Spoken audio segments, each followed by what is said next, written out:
આપણે એક્સરસાઇઝ 1 માં 16 દાખલા ગણ્યા. દાખલા લગભગ પૂરા થઈ ગયા. 16 એક્ઝામ્પલ ગણ્યા, લગભગ 16 એક્ઝામ્પલ પૂરા થઈ ગયા. હવે 17મા એક્ઝામ્પલમાં બુકની અંદર જે 4 એમસીક્યુ છે, પહેલા આપણે 4 એમસીક્યુ સોલ્વ કરીશું. જોઈએ એમાં પહેલો એમસીક્યુ આવો છે: A = Aij m cross n ચોરસ શ્રેણિક હોય તો m less than n, m greater than n, m equal to n અને આમાંથી એક પણ નહીં. તો યાદ કરો, ચોરસ શ્રેણિકની વ્યાખ્યા યાદ કરી. ચોરસ શ્રેણિક કોને કહેવાય? હાર અને સ્તંભની સંખ્યા સમાન હોય અને ચોરસ શ્રેણિક કહેવાય. હારની સંખ્યા m અને સ્તંભની સંખ્યા n માટે m અને ચોરસ શ્રેણિક હોય તો m અને n સમાન થશે એટલે c વિકલ્પ આવશે. આવું થશે. ચોરસ શ્રેણિક માટે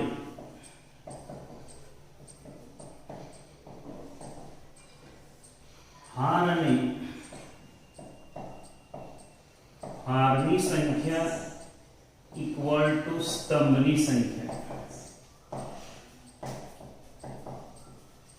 આ એની વ્યાખ્યા મુજબ આવું લખી શકાય. આપણે જાણીએ છીએ આગળ આ જ પરિણામ આપણે વ્યાખ્યાની અંદર યાદ કર્યું હતું કે એમસીક્યુ માં એક પ્રશ્ન છે, એ આ જ પ્રશ્ન છે. હારની સંખ્યા ઇક્વલ ટુ સ્તંભની સંખ્યા માટે m ઇક્વલ ટુ n. એટલે અહીંયા જવાબ થશે વિકલ્પ સી. સહેલો પ્રશ્ન છે એટલે અહીંયાથી અને યાદ રાખીશું, ડાયરેક્ટ પણ પૂછાઈ શકે. અને આ જ પ્રશ્નને જો આના જેવો નવો પ્રશ્ન બનાવવો હોય તો હું અહીંયા બનાવું છું. દાખલા તરીકે આપણને એમ કહ્યું હોય A = Aij 3 cross n ચોરસ શ્રેણિક હોય તો n મેળવો. તો n બરાબર 3 થાય. ઉપયોગ આના જ પોઈન્ટનો થયો એટલે સમજીને આ ગણ્યો હોય તો આના જેવો કોઈ પણ પ્રશ્ન આવડે. દાખલા તરીકે આવું પૂછ્યું હોય A = Aij 5 cross 5 ચોરસ શ્રેણિક હોય તો m મેળવો. તો m ઇક્વલ ટુ થશે 5. એટલે ચોરસ શ્રેણિકમાં હાર અને સ્તંભની સંખ્યા સમાન છે એ પોઈન્ટનો ઉપયોગ કર્યો. જોઈએ હવે બીજો પ્રશ્ન સોલ્વ કરીએ આપણે. બીજો એમસીક્યુ આ પ્રમાણે છે: અજ્ઞાત x અને y મેળવવાના છે અને એ માટે આપણને અહીંયા x અને y ની કિંમતો માટે શ્રેણિક જોડ, આ શ્રેણિક અને આ શ્રેણિક સમાન શ્રેણિક હોય તો x અને y શોધવાના છે. તો આપણે જાણીએ છીએ સમાન શ્રેણિક છે એટલે હું આવું લખું છું. અહીં આપેલ શ્રેણિકો સમાન છે. બે શ્રેણિકો સમાન છે માટે હું વચ્ચે ઇક્વલ ટુ થી દર્શાવી અને લખી લઉં. તો માટે 3x + 7 5 y + 1 2 - 3x equal to 0 y - 2 8 અને 4. બંને સમાન શ્રેણિક આપેલા હોવાથી મેં આ શ્રેણિકોની વચ્ચે ઇક્વલ ટુ લખ્યું. જો એમસીક્યુ માં પણ આપણે લખાણ શક્ય હોય તો પૂરું લખીશું, કારણ કે એમસીક્યુ નો પ્રશ્ન ક્યારેક ડિસ્ક્રિપ્ટિવ માં પૂછાઈ જાય ત્યારે પછી એને સ્પેશિયલ જુદો આપણે યાદ ના રાખવો પડે અથવા જુદો ગણવો ના પડે. સમાનતાની વ્યાખ્યા શ્રેણિકોની समानताની વ્યાખ્યા મુજબ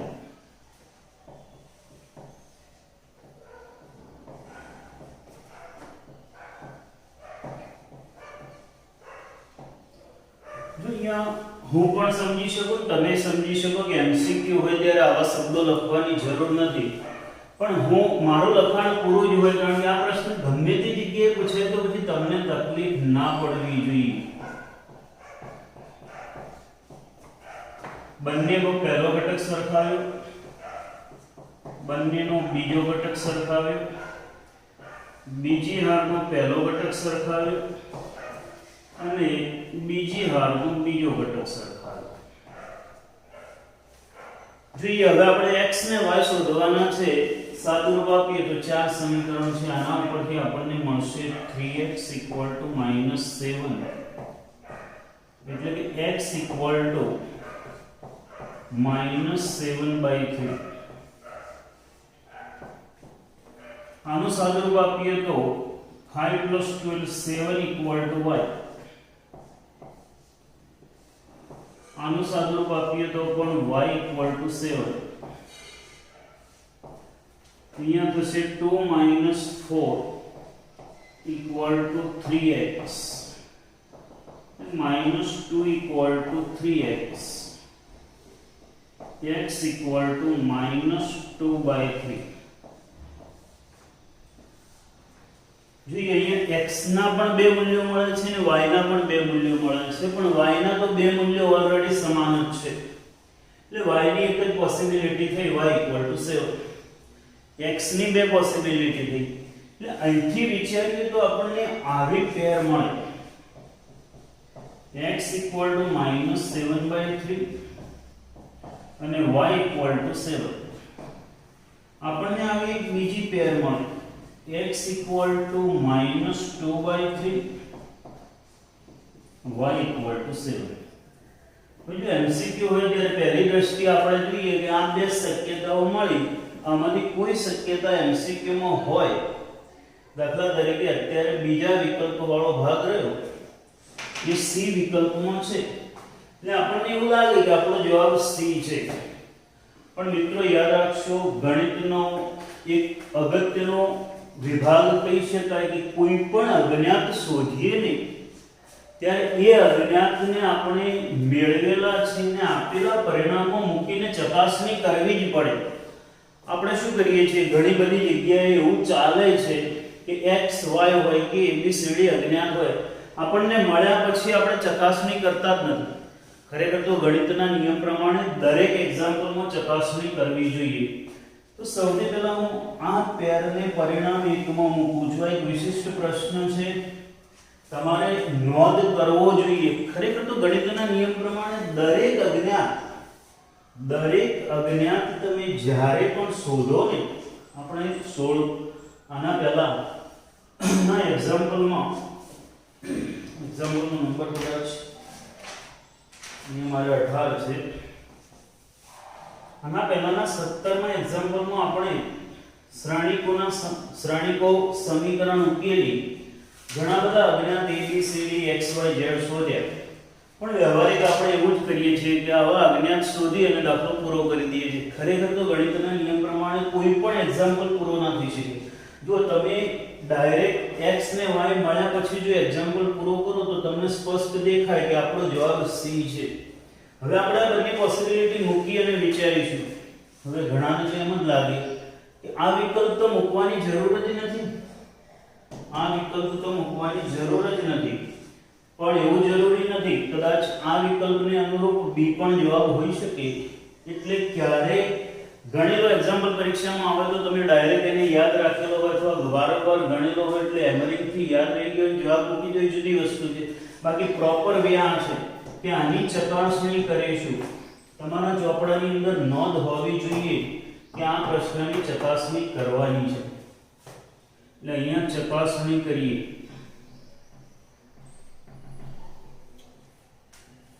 તો પહેલી પેર x = -7/3 y = 7, જેને પરિણામ 1 માં મૂકું છું. જુઓ તો જેને પરિણામ 1 માં મૂકતા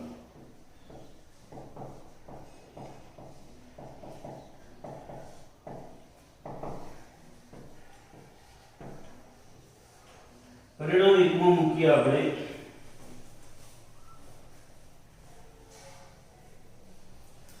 રેશિયો મળ્યો છે માટે 3 ગુણાકારમાં x ની કિંમત -7/3 +7 5 7 + 1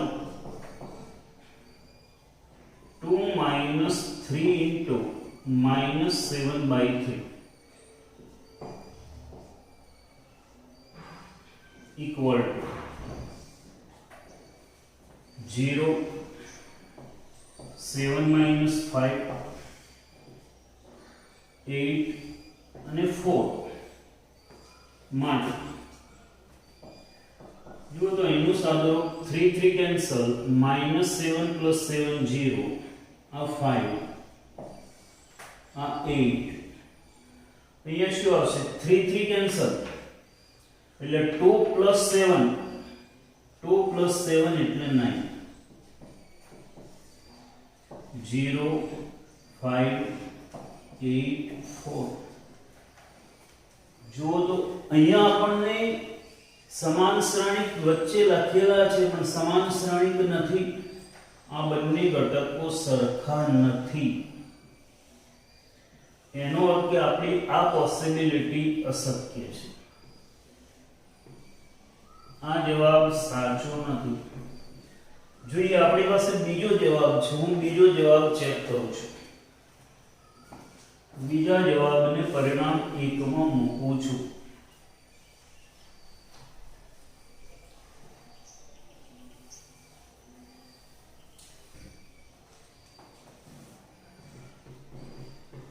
x equal to -2/3 y equal to 7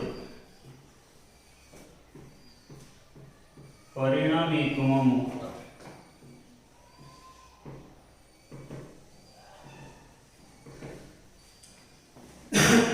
જોઈએ તો 3 into -2/3 + 7 5 ઉપરનું જે પરિણામ એ કર્યું ને એમાં હું મૂકું છું કિંમત x હોય તો x ની જગ્યાએ y હોય તો y ની જગ્યાએ 7 + 1 2 - 3 into -2/0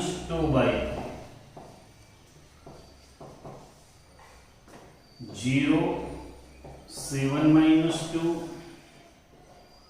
8 અને 4 હવે આનું સાદુરૂપ આપીએ જો બંને બાજુ સમાનતાની વ્યાખ્યા પ્રમાણે અનુરૂપ ઘટકો સમાન હોય તો આ x ને y ની કિંમત વેલિડ ગણાય અને એને અનુરૂપ જે આવતો હોય એ જવાબ થાય અહીંયા જોઈએ આ 3 3 કેન્સલ શું આવશે -2 + 7 5 5 8 3 3 cancel 2 plus 2 4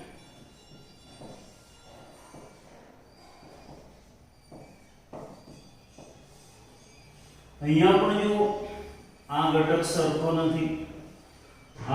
સરખો નથી એનો સ્પષ્ટ અર્થ એવો થશે કે x ની આ કિંમત મૂકો તો પણ એ અશક્ય આવે છે આ પણ અશક્ય આવશે તો x ને y ની કિંમતોની બંને પોસિબિલિટી અશક્ય છે માટે હવે વિકલ્પ જુઓ અહીંયા વિકલ્પ આવશે આપણો b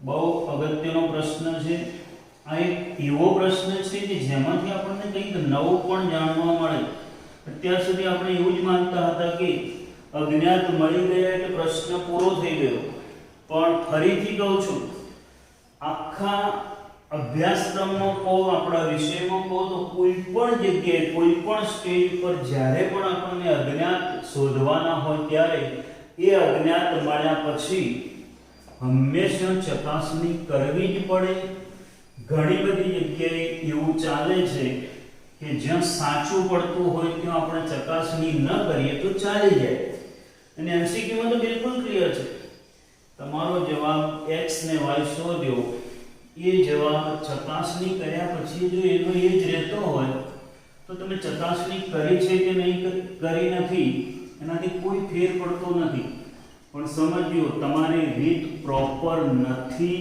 ને માટે ઘણી વખત તમે એવું માનો કે અમે સાચા છીએ પણ એવા સ્ટેજ ઉપર ખોટા પડી શકો. ગુજકેટમાં પણ ખાસ બહુ અગત્યનું છે ગુજકેટ, 40% વેટેજ સાથેનું, પણ આપણે ઘણી વખત એને બહુ ધ્યાન ન આપવાથી આપણી હોશિયારી હોવા છતાંય આપણે એને ગુમાવીએ છીએ. ફરીથી આ બીજો પ્રશ્ન ધ્યાનથી એક વખત જોઈ લઈએ. આ એક અગત્યનો એમસીક્યુ છે, સહેલો જ છે.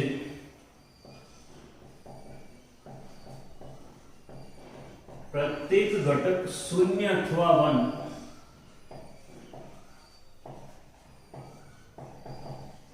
પ્રત્યેક ઘટક 0 અથવા 1 હોય તેવા 3/3 કક્ષાવાળા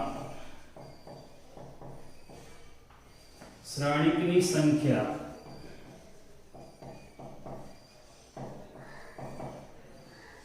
ખાલી જગ્યા છે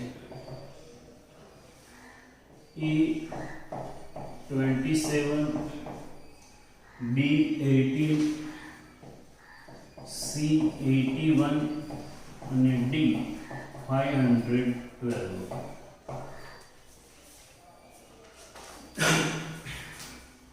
3/3 કક્ષાવાળો શ્રેણિક એટલે 9 ઘટકો વાળો શ્રેણિક આપણે મેળવવાનો છે અને એ શ્રેણિકના ઘટકોમાં આપણે 0 અને 1 લખવાના છે. એવા કેટલા શ્રેણિક બની શકે એવું આપણે નક્કી કરવાનું છે. તો પહેલા તો હું વ્યાપક સ્વરૂપે લખું તો ડાયરેક્ટ સમજી શકાય છે એવું છે, પણ છતાંય થોડુંક સરળ પડે એટલા માટે 3x3 કક્ષાવાળા શ્રેણિક આપણે જાણીએ છીએ આ શ્રેણિકને 3x3 કક્ષાવાળો આવો શ્રેણિક છે.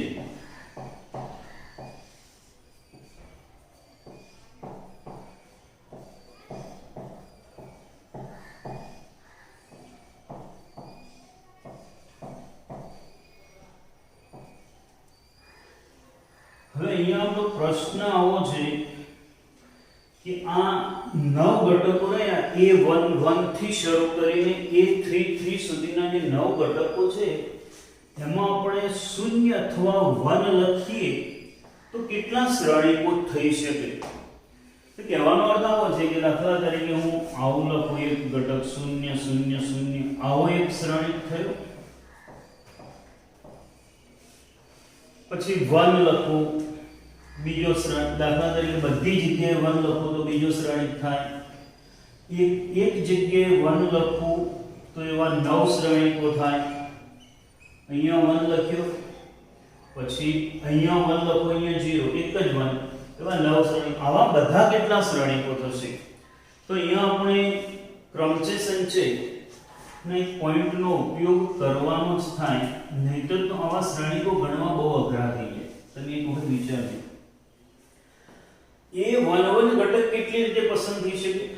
A11 ની જગ્યાએ આપણે 0 મૂકીએ એક રીત, 1 મૂકીએ બીજી રીત. તો A11 ઘટક કેટલી રીતે પસંદ થઈ શકે? બે રીતે. 0 લખી શકાય A11 ની જગ્યાએ, અથવા A11 ની જગ્યાએ 1 લખી શકાય. એટલે A11 ઘટક ની પસંદગી બે રીતે થઈ શકે. A11 ઘટકની પસંદગી બે રીતે થઈ શકે. એવી જ રીતે વિચારો તો A12 ઘટકની પસંદગી પણ બે રીતે થઈ શકે. બે રીતે થઈ શકે. આની જગ્યાએ પણ તમે 0 લખી શકો, આની જગ્યાએ 1 પણ લખી શકાય. આવી જ રીતે વિચારો તો બધા ઘટકોની પસંદગી બે રીતે થઈ શકાય. આ જ રીતે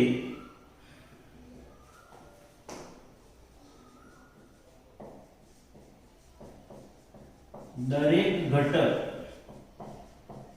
બે રીતે પસંદ થઈ શકે. તો દરેક ઘટક બે રીતે પસંદ થઈ શકે. પહેલો ઘટક બે રીતે પસંદ થઈ શકે અને બીજો ઘટક બે રીતે પસંદ થઈ શકે અને ત્રીજો ઘટક બે રીતે પસંદ થઈ શકે માટે કુલ શ્રેણીકોની સંખ્યા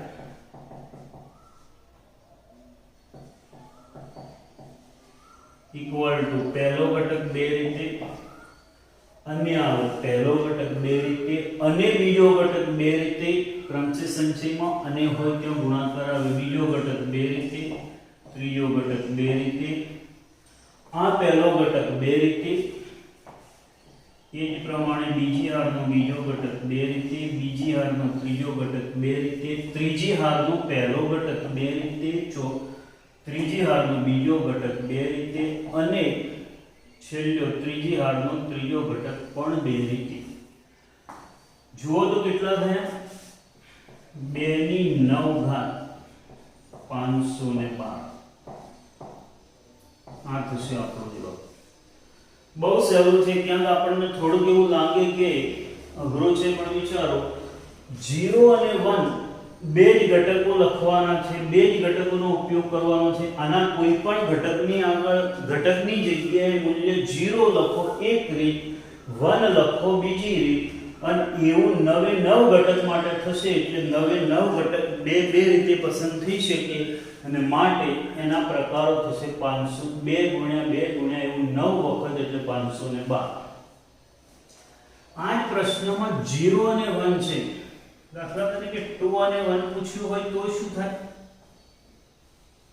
2 અને 1 તો એનું એ જ થશે આ ઘટક લખવાની બે જ પોસિબિલિટી આની જગ્યાએ એકડો લખાય અથવા બગડો લખાય આની જગ્યાએ એકડો લખાય અથવા બગડો લખાય એટલે આવો કોઈ પણ પ્રશ્ન હોય કોઈ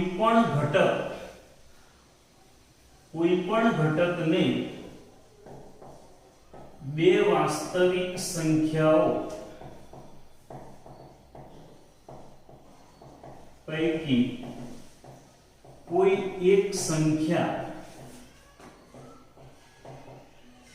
બે વાસ્તવિક સંખ્યાઓ પૈકી કોઈ એક વાસ્તવિક સંખ્યા હોય તેવા 3x3 માટે આનો એક પ્રશ્ન થશે આપણે બે જ સંખ્યાઓ અહીંયા લખવાની છે તો પહેલા જેમ 0 અને 1 બે રીતે લખી શકાય 0 લખી શકાય એક રીત એક લખી શકાય બીજી રીત એવી જ રીતે કોઈ પણ બે વાસ્તવિક સંખ્યા અને આવા 9 ઘટકો છે એટલે આવો પ્રશ્ન બદલાય તો આ જવાબ થશે અહીંયા જો 3 મૂકો ને તો શું થાય વિચારી શકો દાખલા તરીકે આ ઘટક છે એ 0 1 અને 2 આમાંથી કોઈ એક પસંદ કરવાનો છે તો તમે પ્રશ્ન વિચારી શકો ત્રણ રીતે થાય 3 ગુણ્યા 3 ગુણ્યા 3 ગુણ્યા 3 ગુણ્યા 3 ગુણ્યા 3 3 ની 9 ઘાત થાય એટલે આને આનો પ્રશ્ન બદલાય તો તમે એ પ્રમાણે સોલ્વ કરી શકો અને આ એક્સરસાઇઝ નો છેલ્લો એમસીક્યુ છે શ્રેણિક p = 0 0 4 0 4 0 4 0 0 એક ખાલી જગ્યા શ્રેણિક છે વિકલ્પો છે ચોરસ વિકર્ણ એકમ અને એક પણ નહીં અને હવે આપણે આવી રીતે લખીશું નન ઓફ ધોસ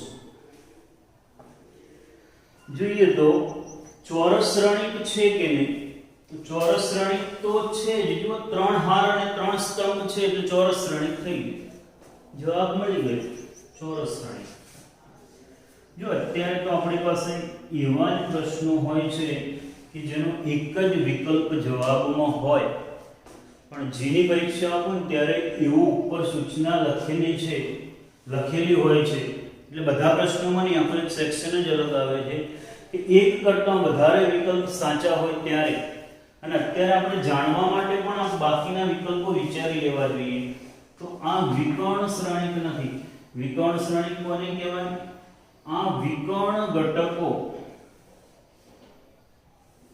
સિવાયના 6 ઘટકો 0 હોવા જોઈએ આ 0 નથી આ 0 નથી માટે વિકર્ણ શ્રેણિક નથી એટલે આ જવાબ નહીં આવે. અને એકમ શ્રેણિક આપણે ઓળખીએ છીએ 3/3 માં એકમ શ્રેણિક આવો આવે.